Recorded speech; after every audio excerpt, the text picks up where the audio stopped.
Super 6 Posani quash petition ని AP high court dismiss చేసింది.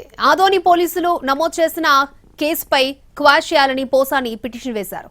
ఈ కేసులో పోసానిని అరెస్ట్ చేసి రిమాండ్కి తరలించినట్లుగా హైకోర్టుకు తెలిపింది సర్కార్.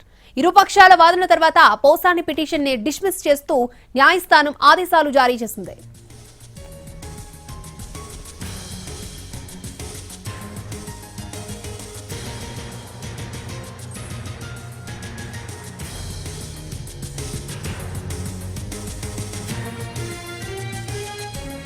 మరోవైపు విశాఖ, చిత్తూరు జిల్లాలో నమోదైన కేసుల్లో పోసానికి హైకోర్టులో ఊరట దక్కింది. తొందరపాటు చర్యలు తీసుకోవద్దని ఆదేశించింది.